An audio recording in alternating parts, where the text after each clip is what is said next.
Dear students, നമ്മളിന്ന് +1 കെമിസ്ട്രിയിലെ പുതിയൊരു chapter, 7ാമത്തെ ചാപ്റ്ററായ ഇക്വിലിബ്രിയമാണ് start ചെയ്യുന്നത്. നമ്മുടെ ഡെയിലി ലൈഫിലും ഒക്കെ വളരെയധികം ആപ്ലിക്കേഷൻ ഉള്ള ഒരു ബ്രാഞ്ച് അല്ലെങ്കിൽ ഒരു ഏരിയയാണ് ഈ പറയുന്ന ഇക്വിലിബ്രിയം. നമ്മൾ ഇൻഹെയിൽ ചെയ്യുമ്പോൾ ഓക്സിജൻ ഇൻഹെയിൽ ചെയ്യുന്നു. ഓക്സിജൻ ഇൻഹെയിൽ ചെയ്തെടുത്തിട്ട് ആ ഓക്സിജൻ നമ്മൾ ബ്ലഡിലൂടെ എല്ലാ സെല്ലുകളിലേക്കും എത്തുന്നു. ആ സെല്ലുകളിലേക്ക് കൊണ്ടുപോകുന്ന ഹീമോഗ്ലോബിനാണ്. ആ ഹീമോഗ്ലോബിൻ ഓക്സിജനുമായിട്ട് ചേരുന്ന ആ ഒരു പ്രോസസ്സ് അവിടെ ഈ പറയുന്ന ഒരു ഇക്വിലിബ്രിയം നിലനിൽക്കുന്നുണ്ട്. അതുപോലെ തന്നെ നമ്മുടെ pH, നമ്മൾ ഈ ചാപ്റ്ററിൽ പഠിക്കുന്ന ചില കാര്യങ്ങളാണ്.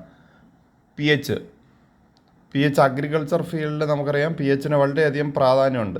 മണ്ണിൻ്റെയൊക്കെ pH നോക്കിയിട്ടാണ് കൃഷി, ഏത് തരത്തിലുള്ള വിളവാണ് അവിടെ നന്നായിട്ട് കിട്ടുന്നത്, ഏത് കൃഷിയാണ് അവിടെ ചെയ്യാൻ പറ്റുന്നത്, ആ മണ്ണിൽ ചെയ്യാൻ പറ്റുന്നതെന്നൊക്കെ കണ്ടുപിടിക്കുന്നത്. അങ്ങനെ അഗ്രികൾച്ചർ ഫീൽഡിൽ ഉള്ള pH.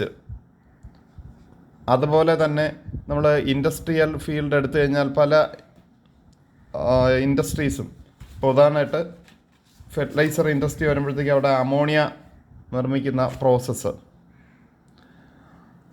നൈട്രജൻ ഫെർട്ടിലൈസേഴ്സിൽ വരുന്ന അമോണിയ, അപ്പോൾ അതിൽ യൂറിയ തുടങ്ങിയുള്ള വളങ്ങൾ നിർമ്മിക്കുന്ന ആ ഒരു പ്രോസസ്സിൽ നമ്മൾ അമോണിയയുടെ നിർമ്മാണം, ഹേബർ പ്രോസസ്സ്, അവിടെ തന്നെ ഈ പറയുന്ന ഇക്വിലിബ്രിയം അതിൻ്റെ ആപ്ലിക്കേഷൻ വരുന്നുണ്ട്. നിങ്ങൾ തന്നെ പഠിച്ചിട്ടുണ്ട്, ലേശാല്യ പ്രിൻസിപ്പിൾ ഒക്കെ പഠിച്ചിട്ടുണ്ട്. അതെല്ലാം ഈ പറഞ്ഞ ഇക്വിലിബ്രിയവുമായിട്ട് ബന്ധപ്പെട്ട് ഉള്ളതാണ്. അതുപോലെ തന്നെ നമ്മൾ ഇൻഡസ്ട്രിയലി സൾഫ്യൂരിക് ഗ്യാസിൻ്റെ നിർമ്മാണം, കോണ്ടാക്റ്റ് പ്രോസസ്സ്, അവിടെയും ഈ പറയുന്ന ഇക്വിലിബ്രിയത്തിന് ആപ്ലിക്കേഷനുണ്ട്. അതുപോലെ നമ്മുടെ കാലാവസ്ഥ തുടങ്ങി ഒരുപാട് കാര്യങ്ങൾ ഈ പറയുന്ന ഇക്വിലിബ്രിയത്തെ ഡിപ്പെൻഡ് ചെയ്യുന്നു. അതുപോലെ നമ്മുടെ ബോഡിക്കുള്ളിൽ നടക്കുന്ന പല തരത്തിലുള്ള ബയോളജിക്കൽ പ്രോസസ്സുകൾ, നമ്മുടെ ബ്ലഡ് തന്നെ, ബ്ലഡിൻ്റെ pH കോൺസ്റ്റൻ്റ് ആയിട്ട് എപ്പോഴും നിലനിർത്തി പോവുകയാണ്. ബ്ലഡ് ഒരു ബഫർ സൊല്യൂഷൻ എന്ന് പറയും, ഒരു ബഫർ സൊല്യൂഷൻ എക്സാമ്പിളാണ്. അപ്പോൾ എങ്ങനെയാണ് ബ്ലഡിൻ്റെ pH ഇങ്ങനെ കോൺസ്റ്റൻ്റ് ആയിട്ട് നിലനിന്ന് പോകുന്നത്? അവിടെയൊക്കെ ഈ പറയുന്ന ഇക്വിലിബ്രിയം അതിൻ്റെ ആപ്ലിക്കേഷൻ വളരെ കാര്യമായിട്ട് വരുന്നുണ്ട്. അപ്പോൾ ഈ ചാപ്റ്ററിൽ നമ്മൾ ഇക്വിലിബ്രിയത്തിൻ്റെ ബേസിക് ആയിട്ടുള്ള കുറേ കാര്യങ്ങളാണ് പഠിക്കുന്നത്. നമ്മൾ എക്സാമിനെ സംബന്ധിച്ചിടത്തോളം, അതുപോലെ ഭാവിയിൽ വരുന്ന പലതരത്തിലുള്ള കോമ്പറ്റേറ്റീവ് എക്സാമിനേഷൻ സംബന്ധിച്ചിടത്തോളം ഒക്കെ, എൻട്രൻസ് പോലെയുള്ള പരീക്ഷകൾക്കും ഒക്കെ വളരെയധികം ക്വസ്റ്റ്യൻസ് ചോദിക്കുന്ന ഒരു ഏരിയയാണ് ഈ പറയുന്ന ഇക്വിലിബ്രിയം. അപ്പോൾ നമുക്ക് ഈ ചാപ്റ്റർ തുടങ്ങാം. നമ്മൾ ആദ്യം പലതരത്തിലുള്ള പ്രോസസ്സുകളെ പറ്റിയിട്ട് നോക്കുന്നു, അല്ലെങ്കിൽ ചേഞ്ചസ് നമുക്ക് രണ്ട് തരത്തിലുള്ള ചേഞ്ചസ് ഉണ്ട്. റിവേഴ്സിബിളും ഇറിവേഴ്സിബിളും. റിവേഴ്സിബിൾ ചേഞ്ചസ് അല്ലെങ്കിൽ റിവേഴ്സിബിൾ പ്രോസസ്സസ്, റിവേഴ്സിബിൾ ചേഞ്ചസ്, അതുപോലെ ഇറിവേഴ്സിബിൾ ചേഞ്ചസ്. രണ്ട് തരത്തിലുള്ള ചേഞ്ചസ് നമുക്ക് ചുറ്റിലും ഉണ്ട്. ഇപ്പോൾ റിവേഴ്സിബിൾ എന്ന് പറഞ്ഞാൽ, ഇപ്പോൾ സോളിഡ്, അതായത് സോളിഡായിട്ടുള്ള ഒരു മെറ്റീരിയൽ, ഐസ് നമ്മൾ എടുത്ത് വെച്ച് കഴിഞ്ഞാൽ നമുക്കറിയാം, നോർമൽ കേസിൽ ഒരു പാത്രത്തിൽ കുറച്ച് ഐസ് എടുത്ത് വെച്ച് കഴിഞ്ഞാൽ ആ ഐസ് മെൽറ്റ് ചെയ്ത് വാട്ടറായിട്ട് മാറും. ഐസ് വാട്ടറായിട്ട് മാറും. ഇനി ഇതേ വാട്ടർ നമ്മൾ അതിനെ തണുപ്പിക്കുകയാണെങ്കിൽ തിരിച്ച് ഐസായിട്ട് മാറും. അപ്പോൾ അവിടെ ആ ഒരു ചേഞ്ച് എന്ന് പറയുന്നത് റിവേഴ്സിബിൾ ചേഞ്ചാണ്. ആ റിവേഴ്സിബിൾ ചേഞ്ചിനെ നമ്മൾ സൂചിപ്പിക്കുന്നത് ഈ ഡബിൾ ഹെഡഡ് ആരോ കൊണ്ടാണ്. ഡബിൾ ഹെഡഡ് ആരോ, ഐസ് വാട്ടർ ആകുന്നു, അതുപോലെ വാട്ടർ തിരിച്ച് എന്തോ ആവുന്നു, ഐസും ആവുന്നു. റിവേഴ്സിബിൾ, അങ്ങനെയുള്ളൊരു ചേഞ്ചാണ്. ഇത് തന്നെയാണ് നമ്മൾ വാട്ടർ വേപ്പർ എടുത്തു കഴിഞ്ഞാൽ, വാട്ടർ, അതായത് ലിക്വിഡ് സ്റ്റേറ്റിലുള്ള വാട്ടർ എടുത്തു, അതിനെ ചൂടാക്കി കഴിഞ്ഞാൽ അത് വാട്ടർ ഗ്യാഷ്യസ് സ്റ്റേറ്റിലാവും, അല്ലെങ്കിൽ വാട്ടർ വേപ്പറാവും. തിരിച്ച് ഈ വാട്ടർ വേപ്പർ തണുപ്പിച്ച് കഴിഞ്ഞാലോ തിരിച്ച് ലിക്വിഡ് ആവും, ലിക്വിഡ് സ്റ്റേറ്റിലേക്ക് വരും. അപ്പോൾ അവിടെയും അതെങ്ങനെയുള്ളതാണ്? റിവേഴ്സിബിളാണ്. റിവേഴ്സിബിൾ. ഇനി നമ്മൾ നൈട്രജനും ഹൈഡ്രജനും തമ്മിലുള്ള റിയാക്ഷൻ എടുക്കുന്നു. നൈട്രജൻ ഹൈഡ്രജനുമായിട്ട് ചേർന്ന് അമോണിയ ഉണ്ടാകുന്ന പ്രോസസ്സ്. ഇവിടെയും അത് തന്നെയാണ്. നൈട്രജനും ഹൈഡ്രജനും ചേർന്ന് അമോണിയ ഉണ്ടാകും. ഇനി അമോണിയാണ് എടുക്കുന്നതെങ്കിൽ അമോണിയ ഡീകമ്പോസ് ചെയ്ത് നൈട്രജനും ഹൈഡ്രജനുമായിട്ട് മാറും. അപ്പോൾ ഇതെല്ലാം റിവേഴ്സിബിൾ ചേഞ്ചസിന് എക്സാമ്പിളാണ്. അവിടെ ആ റിവേഴ്സിബിൾ ചേഞ്ച് നമ്മൾ സൂചിപ്പിക്കുന്നത് കാണുമ്പോൾ തന്നെ അറിയാം. അവിടുത്തെ ആരോ മാർക്ക് ഡബിൾ ഹെഡഡ് ആരോയാണ്. അപ്പോൾ 2 ഡയറക്ഷനിൽ അവിടെ പ്രോസസ്സ് നടക്കുന്നുണ്ട് റിവേഴ്സിബിൾ ചേഞ്ചസിൽ. ഇനി ഇറിവേഴ്സിബിൾ ചേഞ്ച്, ഇപ്പോൾ ഉദാഹരണമായിട്ട് ബേണിംഗ് ഓഫ് എ ഫ്യൂവൽ, ഏതെങ്കിലും ഒരു ഫ്യൂവൽ കത്തുന്നു, ബേണിംഗ്, ഇപ്പോൾ വിറക് കത്തുന്നതാകാം, അല്ലെങ്കിൽ പെട്രോള് ഡീസൽ ഒക്കെ കത്തുന്നതാകാം. ഓക്കെ, ഇപ്പോൾ വിറക് കത്തിക്കഴിഞ്ഞാൽ നമുക്ക് എന്തൊക്കെയാണ് കിട്ടുക? കുറേ എനർജി കിട്ടും. അതുപോലെ പിന്നെ ചാരം അല്ലേ, ആഷ് അവസാനം നമുക്ക് കിട്ടുന്നതാണ്. പക്ഷെ തിരിച്ച് ആ ആഷിൽ നിന്ന് തിരിച്ച് വിറക് കിട്ടില്ല. അപ്പോൾ അതെങ്ങനെയുള്ള പ്രോസസ്സാണ്? ഇറിവേഴ്സിബിളാണ്. റിവേഴ്സിബിൾ അല്ല, ഇറിവേഴ്സിബിളാണ് ഈ ഒരു പ്രോസസ്സ്. അതുപോലെ തന്നെ നമ്മൾ വേറൊരു എക്സാമ്പിളിലേക്ക് വന്നു കഴിഞ്ഞാൽ, ഇപ്പോൾ സോഡിയം ക്ലോറൈഡിലേക്ക് സിൽവർ നൈട്രേറ്റ് ചേർക്കുന്നു. സോഡിയം ക്ലോറൈഡിലേക്ക് സിൽവർ നൈട്രേറ്റ് ചേർത്താൽ നമുക്ക് കിട്ടുന്നത് silver chloride plus sodium nitrate. Silver chloride എന്ന് പറയുന്നത് ഒരു വൈറ്റ് പ്രസിപ്പിറ്റേറ്റ് ആണ്, ഒരു വെളുത്ത അവക്ഷിപ്തം. സോഡിയം ക്ലോറൈഡിലേക്ക് നമ്മൾ സിൽവർ നൈട്രേറ്റ് ചേർത്താൽ ഉടൻ തന്നെ നമുക്കൊരു വൈറ്റ് പ്രസിപ്പിറ്റേറ്റ് കിട്ടും.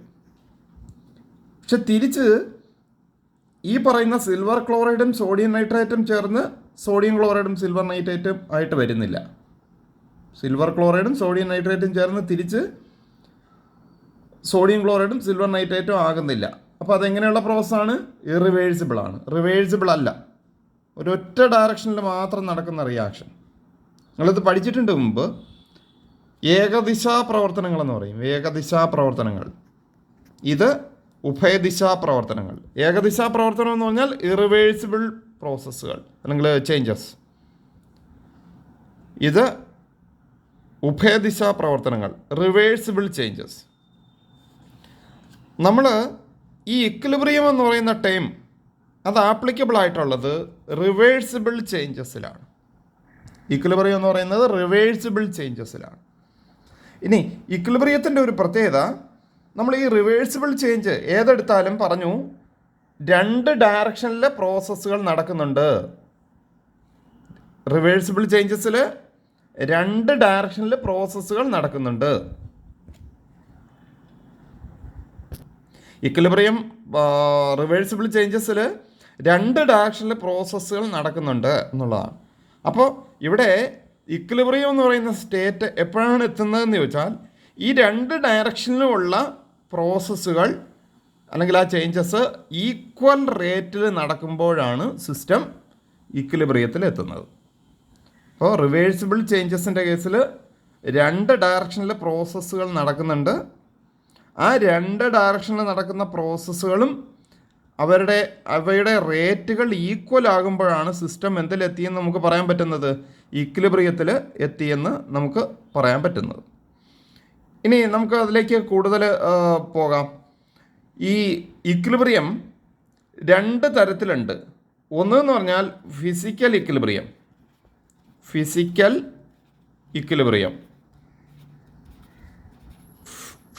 ഇക്വിലിബ്രിയവും അതുപോലെ രണ്ടാമത്തേത് കെമിക്കൽ ഇക്വിലിബ്രിയം. ഇപ്പോൾ ഇക്വിലിബ്രിയം 2 തരത്തിലുണ്ട്, ഫിസിക്കൽ ഇക്വിലിബ്രിയവും കെമിക്കൽ ഇക്വിലിബ്രിയവും. അപ്പോൾ ആദ്യം നമുക്ക് ഫിസിക്കൽ ഇക്വിലിബ്രിയം എന്താണെന്ന് നോക്കാം. ഫിസിക്കൽ ഇക്വിലിബ്രിയം എന്ന് പറഞ്ഞാൽ ഫിസിക്കൽ റിവേഴ്സിബിൾ ചേഞ്ചസ് അതുമായി ചേർന്ന് വരുന്ന ഇക്വിലിബ്രിയം ആണ് ഫിസിക്കൽ ഇക്വിലിബ്രിയം. അതായത് ഫിസിക്കൽ പ്രോസസ്സുകൾ, ഫിസിക്കൽ ചേഞ്ചസ്, ആ ഫിസിക്കൽ ചേഞ്ചസിൽ അതുമായി റിലേറ്റ് ചെയ്തിട്ട് അവിടെ വരുന്ന ഇക്വിലിബ്രിയത്തെയാണ് വിളിക്കുന്നത് എന്ത്? ഫിസിക്കൽ ഇക്വിലിബ്രിയം എന്ന് പറയുന്നത്. കെമിക്കൽ ഇക്വിലിബ്രിയം ആണെങ്കിൽ കെമിക്കൽ ചേഞ്ചസുമായി ബന്ധപ്പെട്ടുള്ളതാണ്. നമുക്ക് ആദ്യം ഫിസിക്കൽ ഇക്വിലിബ്രിയത്തെ പറ്റിയിട്ട് നോക്കാം. അപ്പോൾ ഫിസിക്കൽ ഇക്വിലിബ്രിയം വരുന്നത് ഫിസിക്കൽ ചേഞ്ചസുമായി റിലേറ്റ് ചെയ്തിട്ടുള്ളതാണ്. നമുക്കിവിടെ പ്രധാനമായിട്ടും പറയാനുള്ളത് 5 തരത്തിലുള്ള ഫിസിക്കൽ ചേഞ്ചുകളാണ്, അല്ലെങ്കിൽ ഫിസിക്കൽ ഇക്വിലിബ്രിയമാണ്. 5 കേസുകൾ. ഒന്ന് സോളിഡ്, അതുപോലെ ലിക്വിഡ്, സോളിഡ് ലിക്വിഡ് ഇക്വിലിബ്രിയം. 2 വരുന്നത് liquid gas equilibrium. 3 solid gas equilibrium. 4 dissolved solid undissolved solid equilibrium. 5 dissolved gas undissolved gas equilibrium. ഈ 5 തരത്തിലുള്ള ഇക്വിലിബ്രിയത്തെ പറ്റിയിട്ടാണ് ഫിസിക്കൽ ഇക്വിലിബ്രിയത്തിൻ്റെ കേസിൽ നമുക്ക് പറയേണ്ടത്.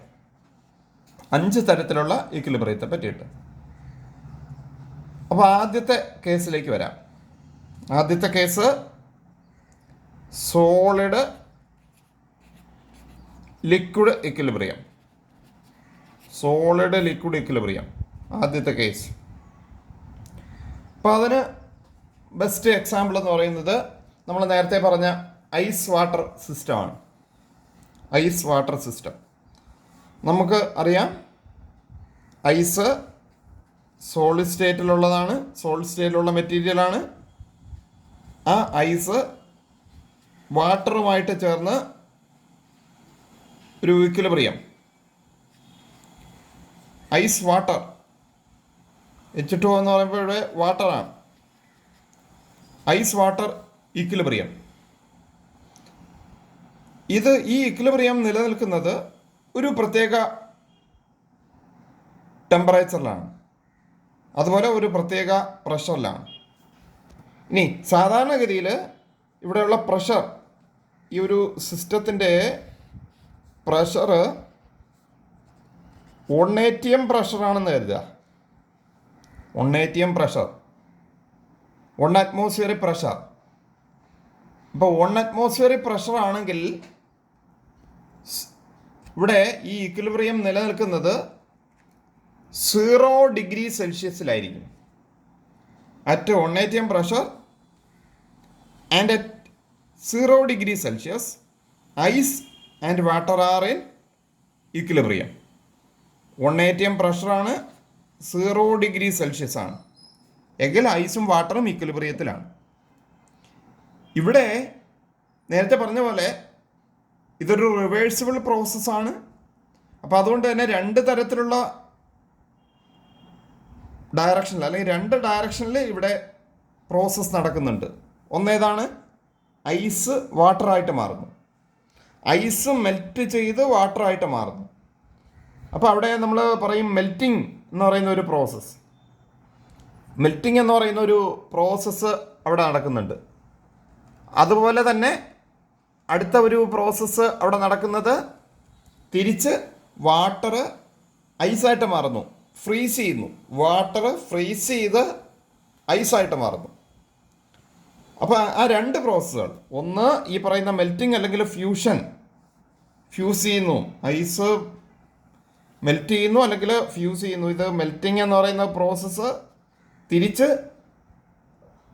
ഫ്രീസിങ്. ഈ മെൽറ്റിംഗ് എന്ന് പറയുന്ന പ്രോസസ്സ് നമുക്ക് ഫോർവേഡ് എന്ന് പറയാം, ഫോർവേഡ് റിയാക്ഷൻ. അതുപോലെ ഫ്രീസിങ് എന്ന് പറയുമ്പോൾ അതൊരു ബാക്ക്വേഡ് റിയാക്ഷൻ, ആ രീതിക്ക് പറയാം. അതായത് മെൽറ്റിങ്ങും ഫ്രീസിങ്ങും ഇക്വിലിബ്രിയത്തിൽ ഇരിക്കുമ്പോൾ ഉള്ള പ്രത്യേകത, rate of melting is equal to rate of fusion. Rate of melting is equal to rate of freezing. Fusion എന്ന് പറഞ്ഞാൽ അത് തന്നെയാണ് melting. Rate of melting is equal to rate of freezing. Rate of melting of ice is equal to rate of freezing of water. അപ്പോൾ അതുകൊണ്ട് തന്നെ ഇത് ഇക്വിലിബ്രിയത്തിൽ ഇരിക്കുമ്പോഴുള്ള കാര്യമാണ്. At equilibrium. ഈ ഇക്വിലിബ്രിയത്തിലായിക്കഴിഞ്ഞാൽ റേറ്റ് ഓഫ് മെൽറ്റിങ്ങും റേറ്റ് ഓഫ് ഫ്രീസിങ്ങും തുല്യമാകുന്നു എന്നുള്ളത് കൊണ്ട് തന്നെ ഇവിടെ നോട്ടീസബിൾ ചേഞ്ച് ഒന്നും വരില്ല. സിസ്റ്റം ഇക്വിലിബ്രിയത്തിലായാൽ നോട്ടീസബിൾ ചേഞ്ച് ഒന്നും തന്നെ വരില്ല. അപ്പം നമ്മൾ നോട്ടീസബിൾ ചേഞ്ച് ഒന്നും തന്നെ വരില്ല എന്ന് പറഞ്ഞാൽ പ്രത്യേകത, ഇവിടെയുള്ള ഐസിൻ്റെ മാസ് ഇക്വിലിബ്രിയത്തിൽ ഇരിക്കുമ്പോൾ ഐസിൻ്റെ മാസ് നമ്മൾ നോക്കിക്കഴിഞ്ഞാൽ അത് കോൺസ്റ്റൻ്റ് ആയിരിക്കും, അതിന് മാറ്റം വരില്ല. അതുപോലെ വാട്ടറിൻ്റെ എമൗണ്ട്, അതിന് മാറ്റം വരില്ല. ഈ മാറ്റം വരില്ല എന്ന് പറയുമ്പോൾ നമ്മൾ ഈ സിസ്റ്റം സ്റ്റാറ്റിക് ആണെന്ന് കരുതരുത്. സ്റ്റാറ്റിക് അല്ല, പകരം not static. Static means stationary, not static but dynamic. Equilibrium എങ്ങനെയാണ്? സ്റ്റാറ്റിക് അല്ല, പകരം എന്താണ്? ഡൈനാമിക് ആണ്.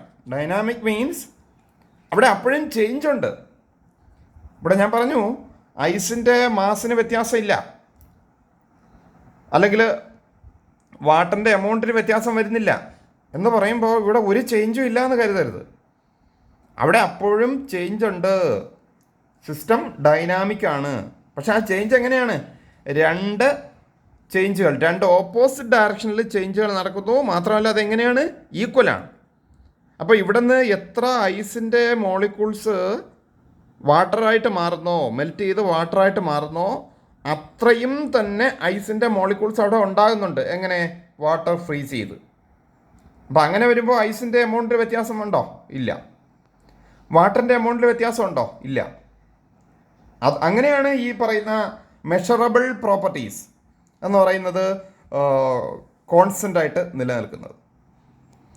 മാത്രമല്ല ഇവിടെ ഈ പറയുന്ന സിസ്റ്റം ഒരു ക്ലോസ്ഡ് കണ്ടെയ്നറിനകത്തായിരിക്കുമ്പോഴാണ് ഈ പറയുന്ന ഇക്വിലിബ്രിയത്തിൽ വരുന്നത്.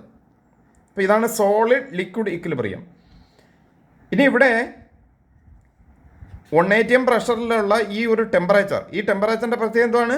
സോളിഡും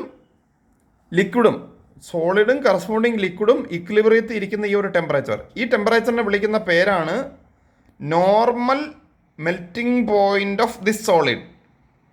normal melting point of this solid or normal freezing point of this liquid. അപ്പോൾ 0 ഡിഗ്രി സെൽഷ്യസ് എന്ന് പറയുന്നത് ഐസിനെ സംബന്ധിച്ചിടത്തോളം അതിൻ്റെ നോർമൽ മെൽറ്റിംഗ് പോയിൻ്റ് ആണ്. അല്ല, വാട്ടറിനെ സംബന്ധിച്ചിടത്തോളം ആണെങ്കിൽ ഇതേ 0 ഡിഗ്രി സെൽഷ്യസ് എന്ന് പറയുന്നത് നോർമൽ ഫ്രീസിങ് പോയിൻ്റ് ആണ് എന്നുള്ളതാണ്. അപ്പോൾ അതാണ് ഈ 0 ഡിഗ്രി സെൽഷ്യസിൻ്റെ പ്രത്യേകത. അപ്പോൾ ആ മെൽറ്റിംഗ് പോയിൻ്റ് അല്ലെങ്കിൽ ഫ്രീസിങ് പോയിൻ്റ് എന്ന് പറഞ്ഞാൽ the temperature at which a solid and the corresponding liquid are in equilibrium at 1 atm pressure. അതിനെയാണ് normal melting point of the solid or normal freezing point of the corresponding liquid എന്ന് പറയുന്നത്. അപ്പോൾ ഇതാണ് solid liquid equilibrium. ഇനി രണ്ടാമത്തെ കേസിലേക്ക് പോയാൽ അത് ലിക്വിഡ് ഗ്യാസ് ഇക്വിലിബ്രിയമാണ്. Liquid gas equilibrium. ഇപ്പം ലിക്വിഡ് ഗ്യാസ് ഇക്വിലിബ്രിയത്തിനും എക്സാമ്പിൾ നമ്മൾ ഇപ്പോൾ വാട്ടർ തന്നെ എടുക്കാം. ലിക്വിഡായിട്ടുള്ള വാട്ടർ. ഇപ്പോൾ വാട്ടർ എന്തായിട്ട് മാറുന്നു? നമ്മൾ ചൂട് കൊടുക്കുമ്പോഴത്തേക്ക് അത് കറസ്പോണ്ടിങ് വാട്ടർ വേപ്പറായിട്ട് മാറുന്നു. H2O തന്നെയാണ് ഇൻ ദ ഗ്യാസ് സ്റ്റേറ്റ്. അപ്പോൾ വാട്ടർ വേപ്പർ ആയിട്ട് മാറുന്നു. ഇത് ലിക്വിഡ് സ്റ്റേറ്റ്. വാട്ടർ എന്ന് പറയുമ്പോൾ നോർമൽ കേസിൽ അത് ലിക്വിഡ് സ്റ്റേറ്റ്. ഇനി ഈ പറയുന്ന വാട്ടർ വേപ്പർ തിരിച്ച് കണ്ടൻസ് ചെയ്താൽ എന്തായിട്ട് മാറും? തണുത്താൽ അത് വാട്ടറായിട്ട് മാറും. ഇതൊരു ക്ലോസ്ഡ് സിസ്റ്റത്തിലാണെങ്കിൽ നോർമൽ കേസിൽ ഇവിടെ സിസ്റ്റം ഒരു ഇക്വിലിബ്രിയത്തിലേക്ക് എത്തും. അപ്പോൾ ഇവിടെ രണ്ട് പ്രോസസ്സുകളുണ്ട്.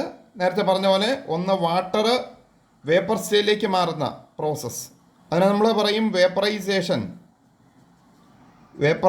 എന്ന് പറയും, വേപ്പറൈസേഷൻ. തിരിച്ച് ഈ വാട്ടർ വാട്ടർ വേപ്പർ കണ്ടൻസ് ചെയ്ത് വാട്ടറായിട്ട് മാറുന്ന പ്രോസസ്സ്, അതിനെ നമ്മൾ കണ്ടൻസേഷൻ എന്ന് പറയും. അപ്പോൾ ഇവിടെ ഉള്ള രണ്ട് പ്രോസസ്സ് വേപ്പറൈസേഷനും കണ്ടൻസേഷനും. ഏതൊരു ഇക്വിലിബ്രിയം ആയാലും ശരി, അവിടെ ഈ പറയുന്ന രണ്ട് തരത്തിലുള്ള പ്രോസസ്സ് കൃത്യമായും ഉണ്ടാവും. നേരത്തെ കണ്ട കേസിൽ സോളിഡ് ലിക്വിഡ് ഇക്വിലിബ്രിയത്തിൻ്റെ കേസിൽ മെൽറ്റിങ്ങും ഫ്രീസിങ്ങും ആയിരുന്നു രണ്ട് പ്രോസസ്സുകൾ. ഇവിടെയാണെങ്കിൽ അത് ലിക്വിഡ് ഗ്യാസ് ഇക്വിലിബ്രിയത്തിൻ്റെ കേസിലേക്ക് വന്നപ്പോൾ അത് വേപ്പറൈസേഷനും കണ്ടൻസേഷനുമാണ്. അപ്പോൾ ഇവിടെ സിസ്റ്റം ഇക്വിലിബ്രിയത്തിലേക്ക് എത്തിച്ചേരുമ്പോൾ ഉള്ള പ്രത്യേകത റേറ്റ് ഓഫ്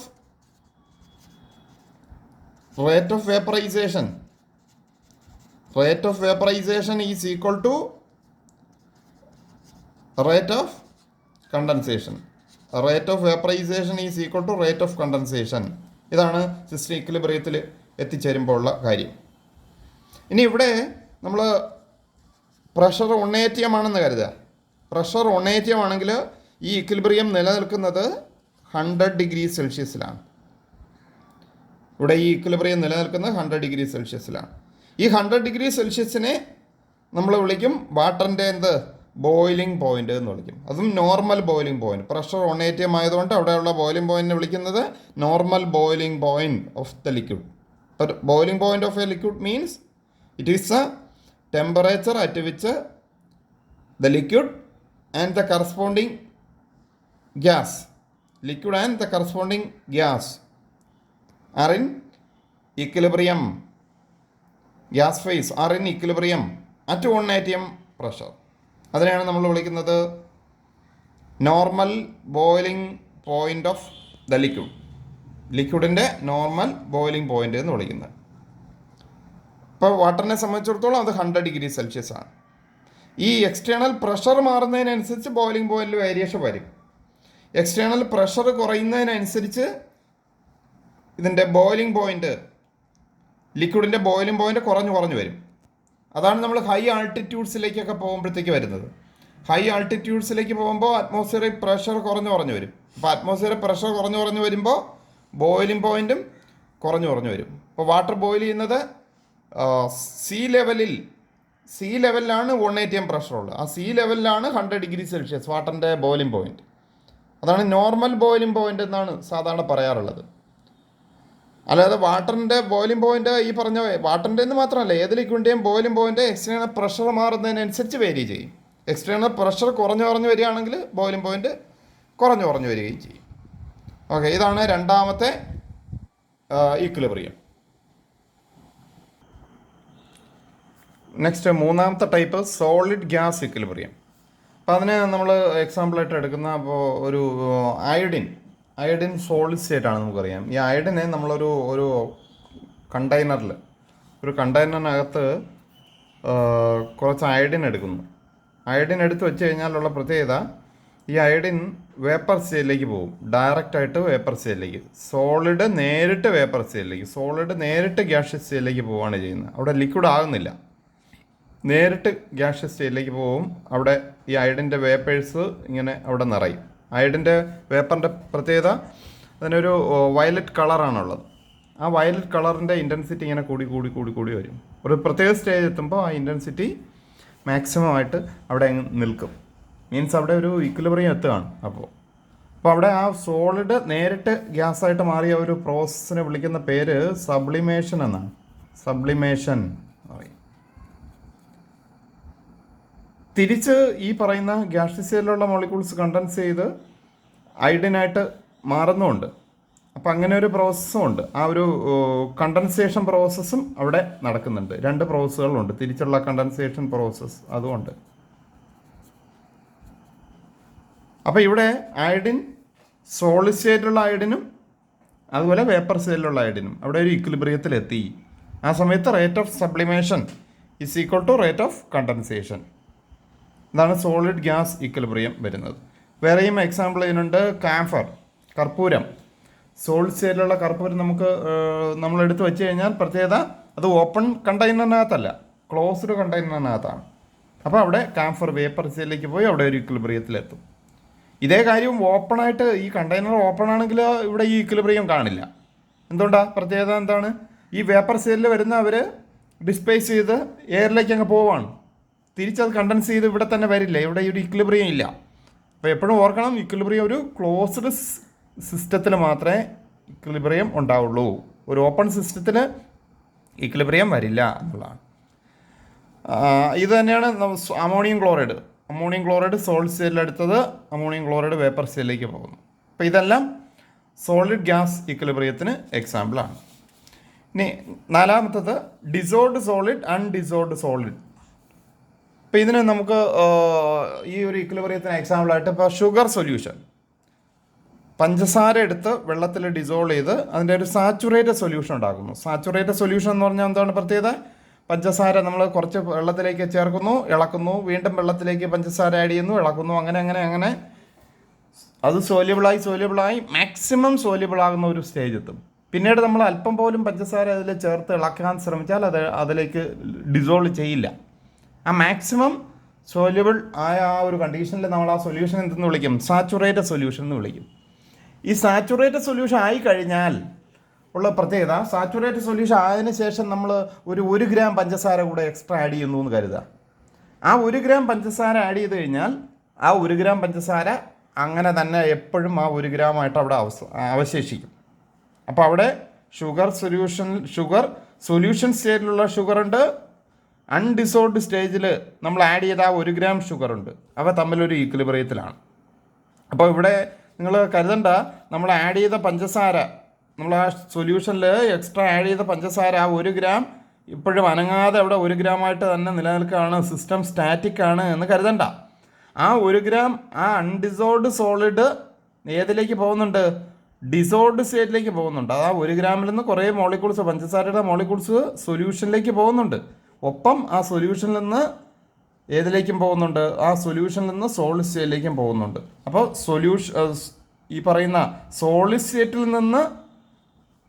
സ്റ്റേറ്റിൽ നിന്ന് ഇവ സൊല്യൂഷൻ സ്റ്റേറ്റിലേക്ക് പോകുന്ന ഒരു പ്രോസസ്സ്, അതിനെ നമ്മൾ വിളിക്കുന്ന പേര് ഡിസൊല്യൂഷൻ എന്നാണ്. ഡിസൊല്യൂഷൻ. സോളിഡ് സ്റ്റേറ്റിൽ നിന്ന് ഷുഗർ ഏത് സ്റ്റേറ്റിലേക്ക് പോകുന്നു? സൊല്യൂഷനിലേക്ക് പോകുന്നു. അതാണ് ഡിസൊല്യൂഷൻ പ്രോസസ്സ്. തിരിച്ച് ഷുഗർ സൊല്യൂഷൻ സ്റ്റേറ്റിൽ നിന്ന് സോളിഡ് സ്റ്റേറ്റിലേക്ക് വരുന്നതിനെ ക്രിസ്റ്റലൈസേഷൻ എന്ന് വിളിക്കും.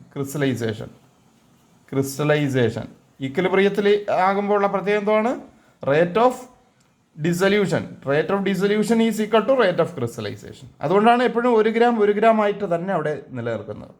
സിസ്റ്റം എപ്പോഴും എന്താണ്? ഡൈനാമിക് ആണ്. ഇനി അഞ്ചാമത്തെ case dissolved gas, undissolved gas equilibrium. അപ്പോൾ അതിന് നല്ലൊരു എക്സാമ്പിൾ നമുക്ക് സോഡ വാട്ടർ എടുക്കാം. Dissolved gas, undissolved gas equilibrium. അവിടെ നമ്മൾ സോഡ വാട്ടർ എക്സാമ്പിളായിട്ട് എടുക്കുന്നു. സോഡ വാട്ടർ നമുക്കറിയാം, കാർബൺ ഡൈ ഓക്സൈഡ്. ഒരു ബോട്ടിൽ എടുത്തിട്ട് ആ ബോട്ടിൽ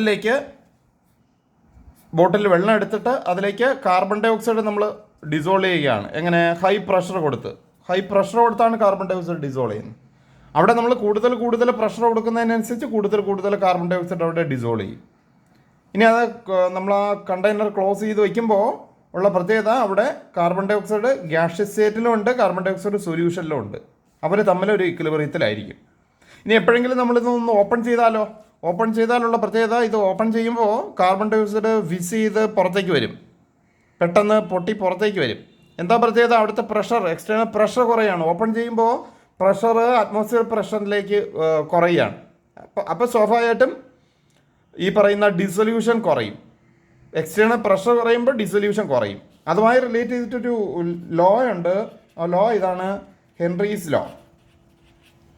ആ ഹെൻറീസ് ലോ പറയുന്നത് ഇതാണ്: നമ്മൾ ഒരു ഡെഫിനറ്റ് എമൗണ്ട് സോൾവൻ്റ് എടുത്തിട്ട് ആ സോൾവെൻറ്റിലേക്ക് ഒരു ഗ്യാസ് ഡിസോൾവ് ചെയ്ത് കഴിഞ്ഞാൽ ആ ഡിസോൾവ് ചെയ്യുന്ന ഗ്യാസിൻ്റെ എമൗണ്ട് എന്ന് പറയുന്നത് അവിടെ നമ്മൾ അപ്ലൈ ചെയ്യുന്ന എക്സ്റ്റേണൽ പ്രഷറിന് ഡയറക്റ്റ്ലി പ്രൊപ്പോർഷൻ ആയിരിക്കും അറ്റ് കോൺസ്റ്റൻറ്റ് ടെമ്പറേച്ചർ. അതായത് നമ്മൾ ഇവിടെ കാർബൺ ഡൈ ഓക്സൈഡ് കോൺസ്റ്റൻറ്റ് ടെമ്പറേച്ചറിൽ ഒരു ഗിവൺ എമൗണ്ട് വാട്ടറിൽ ഡിസോൾവ് ചെയ്യാൻ ശ്രമിച്ചാൽ നമ്മൾ എത്രത്തോളം കാർബൺ ഡൈ ഓക്സൈഡ് ഡിസോൾവ് ചെയ്യും എന്നുള്ളത് എന്തിനെ ഡിപ്പെൻഡ് ചെയ്യും? എക്സ്റ്റേണൽ പ്രഷറിന് ഡയറക്ട്ലി പ്രൊപ്പോർഷണലാണ്. എക്സ്റ്റേണൽ പ്രഷർ കൂടുന്നതിനനുസരിച്ച് കൂടുതൽ ഡിസോൾവ് ചെയ്യും. ഈ ലോ ആണ് ഹെൻറീസ് ലോ. അപ്പം അതിൻ്റെ ഒരു സ്റ്റേറ്റ്മെൻറ്റ് അത് പ്രധാനപ്പെട്ടതാണ്. Henry's law States that the mass of A gas dissolved in a given mass of a solvent is directly proportional to the applied pressure.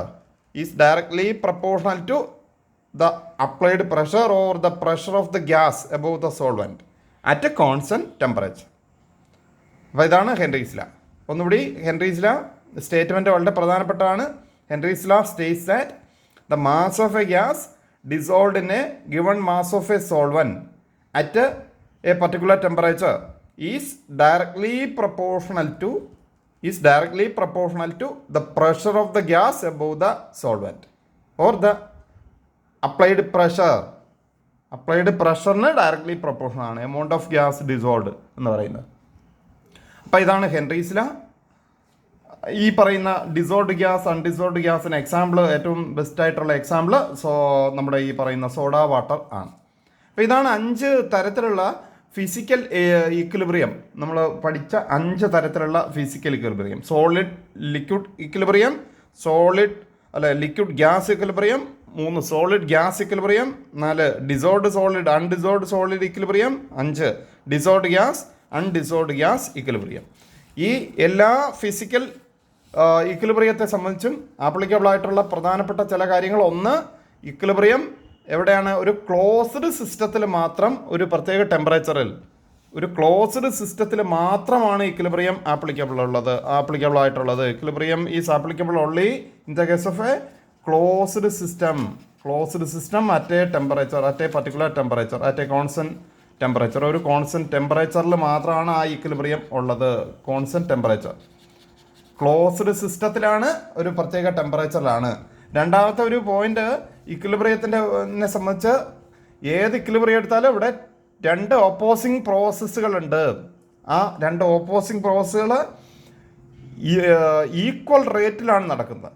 അപ്പോൾ ഈക്വൽ റേറ്റിലാണ് നടക്കുന്നത് എന്നുള്ളതുകൊണ്ട് തന്നെ സിസ്റ്റം എന്താണ്? ഡൈനാമിക്കാണ്. സിസ്റ്റം എന്തല്ല? സ്റ്റാറ്റിക് അല്ല. അപ്പോൾ ഫിസിക്കൽ ഇക്വിലിബ്രിയത്തിൻ്റെ അടുത്ത പ്രധാനപ്പെട്ട ഒരു പ്രത്യേകത, it is dynamic not static. Dynamic ആണ്, സ്റ്റാറ്റിക് അല്ല. അതുപോലെ തന്നെ അത് എങ്ങനെയാണ്? സ്റ്റേബിളും ആണ്. Dynamic and stable. സിസ്റ്റം സ്റ്റേബിളും ആണ്, ഡൈനാമിക് ആണ്, സ്റ്റേബിളാണ്. ഇനി അടുത്തൊരു പ്രത്യേകത ഇക്വിലിബ്രിയത്തെ സംബന്ധിച്ചിടത്തോളം, measurable properties, all measurable properties of the system remains a constant. Measurable properties, അളന്നെടുക്കാൻ പറ്റുന്ന പ്രോപ്പർട്ടീസ്, അത് ചിലപ്പോൾ കളറാകാം, അല്ലെങ്കിൽ വേപ്പർ പ്രഷറാകാം, അല്ലെങ്കിൽ മാസ്സാകാം. ഇങ്ങനെയുള്ള ഏത് മെഷറബിൾ പ്രോപ്പർട്ടീസും, ആ മെഷറബിൾ പ്രോപ്പർട്ടീസ് എന്ന് പറയുന്നത് എങ്ങനെയാണ്? സിസ്റ്റത്തെ സംബന്ധിച്ചിടത്തോളം അതൊരു കോൺസ്റ്റൻ്റ് ആയിരിക്കും. ഇക്വിലിബ്രിയത്തിൽ ഇരിക്കുന്ന സിസ്റ്റത്തെ സംബന്ധിച്ചിടത്തോളം മെഷറബിൾ പ്രോപ്പർട്ടീസ് കോൺസ്റ്റൻ്റ് ആയിരിക്കും. ഇതൊക്കെയാണ് പ്രധാനപ്പെട്ട ചില കാര്യങ്ങൾ, ഈ ഫിസിക്കൽ ഇക്വിലിബ്രിയവുമായിട്ട് ബന്ധപ്പെട്ട് വരുന്ന പ്രധാനപ്പെട്ട ചില കാര്യങ്ങൾ. ഇനി അടുത്തത് കെമിക്കൽ ഇക്വിലിബ്രിയമാണ്. കെമിക്കൽ ഇക്വിലിബ്രിയത്തെ പറ്റിയിട്ട് നമുക്ക് അടുത്ത ക്ലാസ്സിൽ പഠിക്കാം. ഓക്കെ.